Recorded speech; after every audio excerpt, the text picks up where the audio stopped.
Great. Thank you, all three of you, Petra, Markus, and Timo, for your insights into the different parts of our joint mission here. And well, wrapping up, and it only takes 5 minutes, looking at our Dual Plus strategy. I don't want to repeat it, but I think it became clear that it's not just like a chart with a nice picture on it, but that behind each of that pillars of that building blocks, there is something very specific.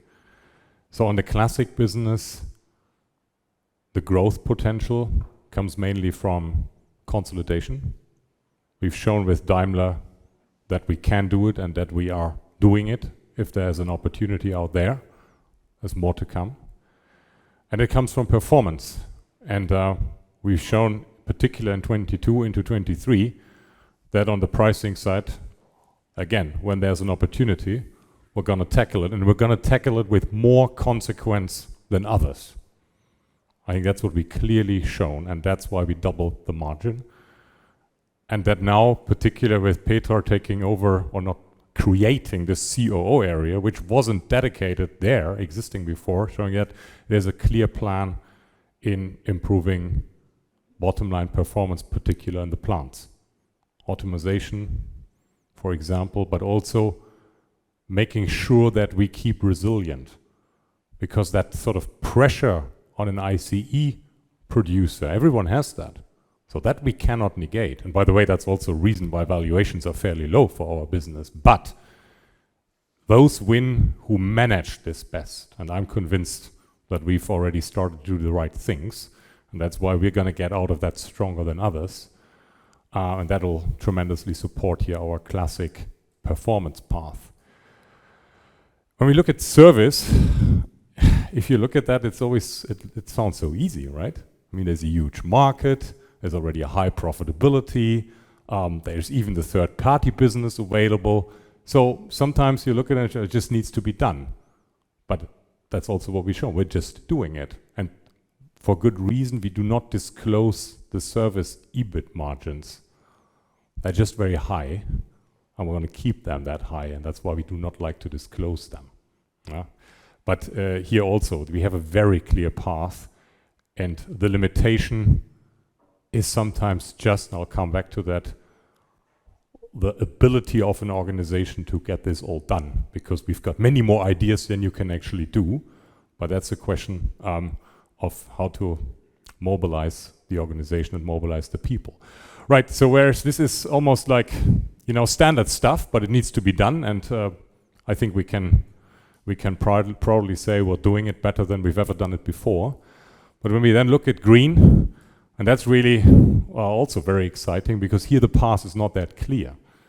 But also the way we do it now is, I believe, fairly clear for us. First of all, engaging in the core of what we have already, but also actively pursuing activities beyond the core. And by the way, for service, I forgot to mention entering new business fields like the digitalized telemetrics. That's also something which comes on top. It means going new ways. But coming back to green, really becoming more close to the customer, knowing what the customer wants, knowing what the customers of the customer wants, and that's also implies creating here a new organization and bringing new thinking into the heads of our people.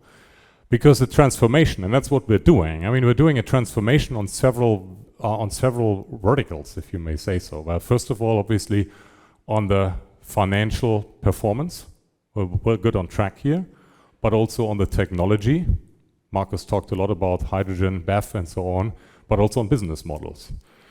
And that only works with the people. And we made a lot of changes, positive changes, not exchanging people, but really changes in how we deal with the people of the organization. We invested a lot in leadership, and investment doesn't necessarily mean money. It means sometimes just time. And after COVID, where obviously being together physically was fairly difficult. We spent a lot of time in offsites, the highest level of the organization, mid-level of the organization, speaking to people, trying to find out what knowledge is available within DEUTZ. So a lot of activities that created a new program to develop the talents, bringing in also new expertise. And not always just from engine companies. You know, you have to have people who know the core, but you also have to have people coming from other industries and also other countries. Diversity is not only about becoming more female, it's also becoming more colorful in terms of heritage from, again, other countries, other cultures. And we made a lot of changes in that, positive changes. And so I'm convinced with that new focus on people, it helps us in managing this transformation on different trajectories, performance, technology, and business models. Our right to win, we talked a lot about right to play and right to win, and yeah, it's always a nice claim to say, oh God, we got a right to win. But one thing which I have to say I learned in a very positive way, our brand is stronger than I had imagined. So when you are particularly outside Germany, last week I was in China and in Asia, but also when you're in the US, sometimes you feel like you're like representing DEUTZ. Wow, this seems, you know, a world's company. And well, we are a 2 billion company as of now, but sometimes you feel like, okay, when you get the business card out, CEO of DEUTZ, oh wow, you were like, I wouldn't say a superstar, no, don't get me wrong, but it feels like really the brand is stronger than we sometimes are aware of. And I think that helps us a lot in getting a really here successful transformation forward. And obviously, yes, the global footprint is super helpful, particularly when it comes to sales and service. It's always good to be where the customers are. And for us, the relevant customers, the relevant markets is the Americas in particular, and is Europe. And we are growing there while rolling in dealers and former external service providers. So we're getting stronger there. And that's super important, not only to grow in the short term the profitable service business, but also to be there when the new green technologies enter the market, because that gives reliability to the customers that we are there when they need us, where they need us. Engineering expertise, innovation capability, and commitment to quality was also a point in Marcus' part. There's so many startups out there who can say, well, we'll electrify a product. Yeah, and they probably electrify a product. And if things go well, they electrify also the operator of the product. And that's something, well, with a focus on functional safety, that shows now that a lot of potential or lost customers come back to us. And that is, I think, extremely important, that what we stand for with this commitment to expertise, engine expertise, and quality.